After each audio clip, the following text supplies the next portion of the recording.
Halo guys, selamat datang kembali di channel Broview. Bagaimana kabar kalian semua? Semoga disehatkan selalu dan diberi kelancaran dalam segala aktivitasnya. Masih bersama saya Stephen yang akan menjelaskan alur cerita filmnya. Kali ini saya sudah rangkum alur cerita film yang berjudul Homefront. Homefront adalah film bergenre thriller aksi yang disutradarai oleh Gary Fleder dan dirilis pada tahun 2013.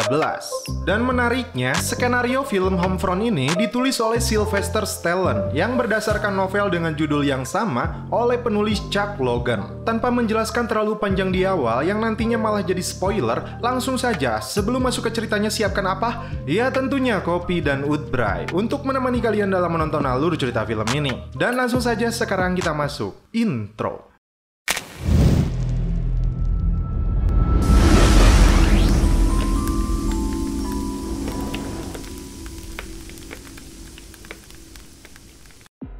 Di awal film, kita melihat puluhan anggota dari geng motor Outcast datang ke sebuah tempat hiburan malam sekaligus markas mereka. Di luar, sepertinya tim dari kepolisian sedang melakukan pengintaian kepada gangster ini. Salah satu anggota gengnya bernama Pill Broker yang diperankan oleh Jason Statham. Mereka kemudian menuju suatu ruangan di belakang. Sebelum masuk, mereka terlebih dulu harus memakai masker. Sepertinya itu barang yang cukup berbahaya. Pill yang disebut mereka Dalton menelepon seseorang untuk membuat kesepakatan paket mereka yang berjumlah 50 akan dibawa pesawat. Pimpinan mereka, Danny, cukup senang paket mereka bisa dikirimkan. Si Jojo tampaknya tidak setuju karena mereka memiliki anggota 20 orang yang bisa mengantar sampah ini ke Tucson. Meskipun si Jojo ini anaknya, namun Danny lebih setuju dengan cara yang dibilang oleh si Dalton. Baru saja akan melakukan pengemasan, tiba-tiba puluhan polisi dari DEA datang menyergap mereka. Setelah mereka masuk, anggota geng lainnya mencoba menyerang polisi. Namun Dalton mengangkat tangannya untuk menyerahkan diri. Saat itulah Danny mengetahui Dalton sebagai pengkhianat mereka. Dalton alias Pill adalah anggota DEA yang menyamar menjadi anggota geng motor ini.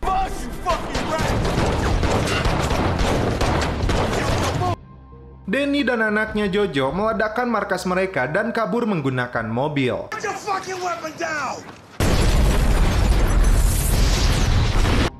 Pill Broker berusaha mengejar mereka, diikuti anggota polisi lainnya, hingga Pill Broker menjatuhkan motornya untuk menghentikan mobil mereka.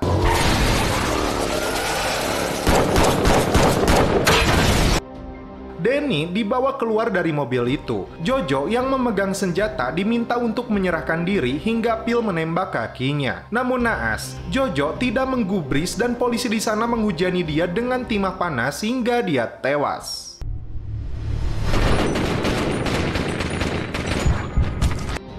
Ayahnya Danny menyaksikan langsung anaknya tewas ditembak puluhan polisi. Danny menyalahkan Broker atas kematian anaknya, dan dia akan membunuh juga anak Pill Broker. Di sini Broker tampak menyesal karena Jojo harus tewas. Namun komandannya beralasan SOP menembak seperti itu demi keamanan anggota. Dan inilah film Homefront.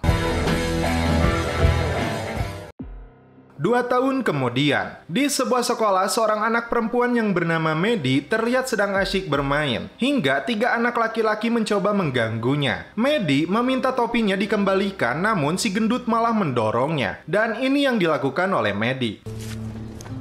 I asked you twice. Twice what, loser? Pill Broker dengan rambut pendeknya terlihat sedang bekerja di rumahnya. Pihak sekolah memanggilnya untuk datang. Ternyata Pill adalah ayah dari Maddie. Orang tua si gendut sepertinya tidak menerima anaknya dipukul hingga berdarah. Dan seorang psikiater di sekolah ini yang bernama Susan mengatakan Maddie adalah anak yang hebat. Dia mengajarkan bela diri kepada anaknya itu tujuannya untuk bertahan, bukan menyerang. Saat hendak pergi, orang tua si gendut tampak masih emosi meskipun sheriff yang datang berusaha menenangkannya. Hingga bapaknya yang bernama Jimmy datang mencoba memukul Pill namun dengan mudah dilumpuhkan olehnya.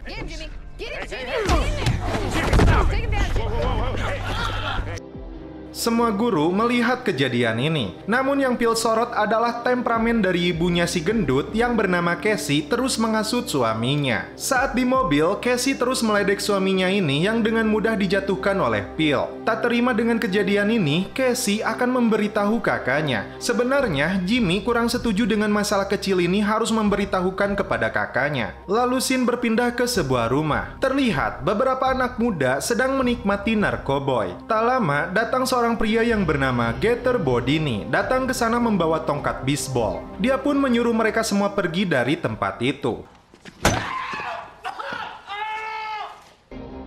Kembali ke Phil yang sedang menidurkan anaknya. Dia bangga karena Maddie sudah membela dirinya dan tidak perlu takut. Lalu Maddie memberi sebuah kode. Gurunya Susan, cantik loh, katanya. Ternyata Gator Bodini ini adalah kakak dari Casey dan dia meminta bantuannya untuk memberi pelajaran kepada Phil Broker. Dan ternyata Casey seorang pecandu obat juga. Di keesokan harinya, Phil kembali mengantar Maddie ke sekolah. Phil mengatakan kepada Susan bahwa Maddie menyukainya dan dia senang jika Susan dapat ngobrol lebih banyak dengannya. Kemudian, Phil datang ke tempat bekerja Jimmy dan meminta maaf kepadanya. Jimmy pun memaafkannya. Di tengah perjalanan, dia masuk ke pom bensin untuk mengisi bahan bakar mobilnya. Tiba-tiba, datang dua orang yang sengaja memancing keributan. Awalnya, Phil tidak mau meladeni mereka, namun kesabarannya sudah hilang.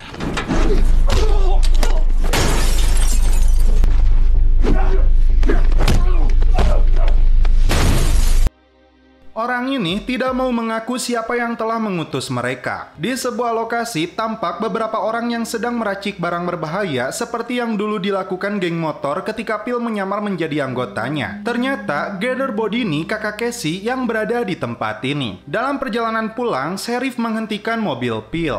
Dia mengajak bicara tentang kasus yang terjadi di SPBU. Dia bertanya tentang identitas Phil, namun dia enggan menjawabnya. Sheriff hanya memperingatkan bahwa dia sedang mengawasinya. Ketika Phil dan Maddie sedang berkuda, Bodini datang ke rumahnya dan membocorkan ban mobilnya. Dia kemudian masuk ke rumah untuk mencuri boneka dan melihat berkas dari Phil Broker. Malam hari, Maddie meminta ayahnya mencari ladder kucingnya Maddie. Bodini membaca dokumen yang dia curi dari rumah Phil. Tertulis di situ, Broker adalah anggota geng Outcast yang dipimpin Danny Turi. Dan Phil menemukan boneka Maddie yang hanya menyisakan kepalanya saja. Di keesokan pagi terlihat Bodini di bengkelnya. Datang pacarnya yang bernama Cheryl. Mereka rupanya mengetahui apa yang terjadi kepada Jojo dan ayahnya Danny. Dan karena dokumen itu, mereka jadi tahu bahwa Phil Broker adalah pelakunya. Seorang agen DEA yang menyamar menjadi anggota geng motor. Di gudangnya, Bodini memperlihatkan produksi narkobonya. Dia membutuhkan pemasaran dan Cheryl akan ditugaskan untuk melakukan negosiasi dengan pengacara Danny. Bodini akan menyerahkan Phil Broker kepada Danny dan mereka mendapatkan customer untuk barang haram ini. Di malam harinya, Cheryl memberikan dokumen itu kepada pengacara Danny untuk diteruskan kepadanya. Saat datang ke penjara, Danny langsung meminta alamat orang yang dianggap telah membunuh anaknya. Saat mengantar Maddie ke sekolah, Phil dan Maddie mengajak anak Casey untuk datang ke pestanya. Casey tampak terkejut mendengar ajakan mereka. Di rumahnya, teman Phil mengingatkan dia tentang sosok kakak Casey yang berkedok menjadi montir perahu. Padahal faktanya dia memproduksi narkoboy. Menurutnya, hal besar akan terjadi di sini. Cheryl menghubungi Gator Bodini bahwa puluhan geng motor Outcast akan datang ke kota ini untuk menemuinya. Di rumahnya, Phil menggelar pesta ulang tahun Maddie dan semua orang antusias mengikuti acara ini. Sementara itu, geng motor yang dipimpin Cyrus tiba dan bertemu dengan Cheryl. Dia meminta Cheryl menunjukkan lokasi rumah Phil Broker. Namun Cheryl berupaya mereka melakukan kesepakatan dulu untuk distribusi narkoba yang dibuat oleh Gator Bodini. Namun Cyrus tidak mendengar hal itu. Dia mengancam Cheryl segera menunjukkan lokasi Phil jika tidak ingin nyawanya hilang. Di rumahnya, Phil tampak lebih dekat dengan Susan dan Maddie senang melihat hal itu. Bahkan, Casey dan anaknya datang mengikuti pesta ini. Bodini datang ke rumah adiknya dan meminta dia menjauhi Broker. Namun Casey tampak sakau dan meminta obat lagi darinya. Dan Jimmy meminta Bodini tidak memberikan lagi obat kepadanya. Keep your garbage business going. Man, I need you to stop giving that shit to my wife.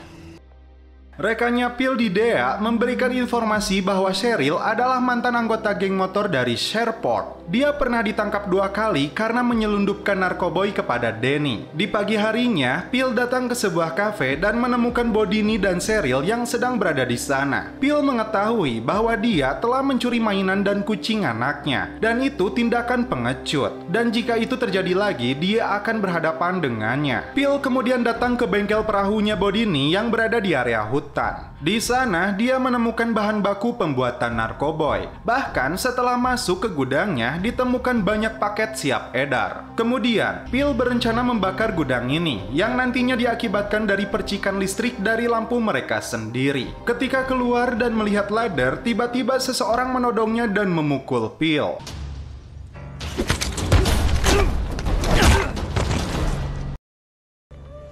Hey, broker. Saat tersadar, dia disekap dan dipukuli anak buah Bodini. Bukan Phil namanya jika tidak bisa melawan mereka meskipun tangannya terikat. Who's watching your fucking kid, huh? Who's watching your kid? And read her a bedtime story.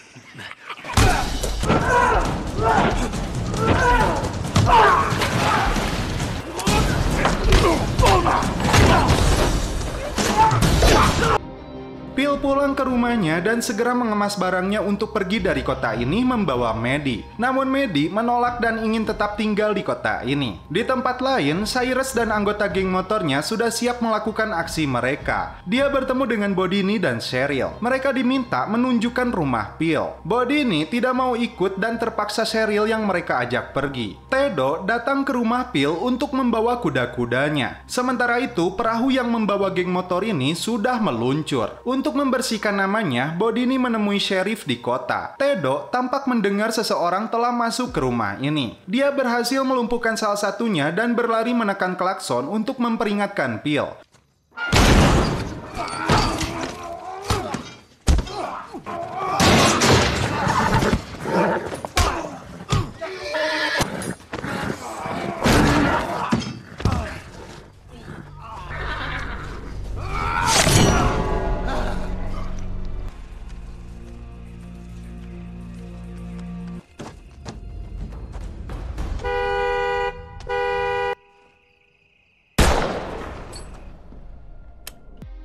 Phil membawa Maddie ke bawah dan menyuruhnya menelepon 911. Sementara itu, Phil mempersiapkan senjatanya. Maddie mencoba menelepon 911, namun ada penjahat yang lewat di dekatnya. Mereka berusaha untuk masuk, dan Phil langsung menembaknya.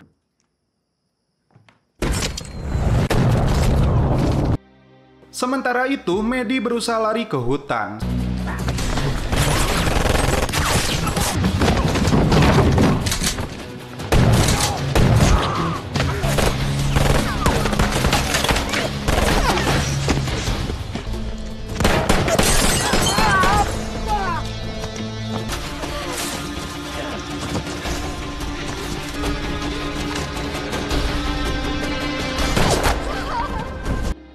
Namun Cyrus datang dan terjadilah perkelahian di antara mereka.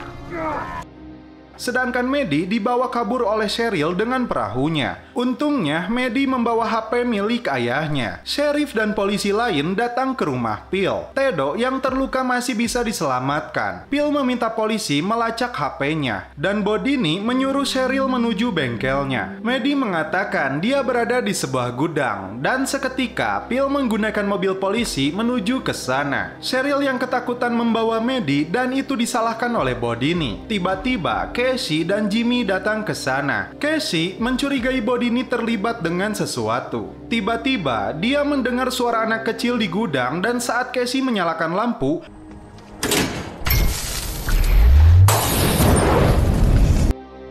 gudang narkoboy milik Bodini habis terbakar. Bodini bahkan tidak sengaja menembak Casey. You're crazy. You know that? You're crazy. Stay here! She's not. Cassie! I'm warning you! Dia pun langsung kabur membawa lari Maddie. Phil yang datang berusaha mengejarnya. Mobil Bodini terhenti di jembatan, sedangkan mobil polisi yang ditumpangi Phil terbalik.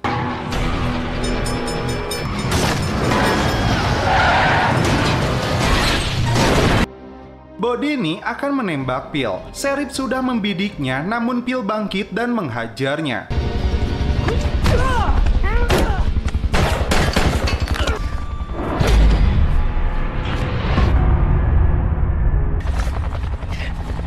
Now you connecting the dots? Maddie dan Casey selamat. Dan di akhir cerita, Phil mengunjungi Danny di penjara. I'll be waiting. Dan film pun berakhir. Oke guys, bagaimana menurut kalian alur cerita film dari Homefront ini? Meski dikelilingi oleh bintang-bintang besar, Homefront tetap tidak melupakan Jason Statham lah yang sebagai daya tariknya. Dan bagi para kalian yang penggemar Jason Statham, coba rekomendasikan film yang aktornya Jason Statham yang nantinya saya angkat untuk dijadikan alur cerita film. Dan jika terpilih, saya akan menyebut namanya di awal pembukaan. Oke, karena kopai saya belum habis, saya suruput dulu guys. Mantap. Oke guys, cukup sekian alur cerita film ini. Salam penutup seperti biasa dari kami. Mohon maaf bila ada kata-kata yang kurang berkenan di hati kalian. Mohon dimaafkan ya. Salam perfilman duniawi. Keep enjoy.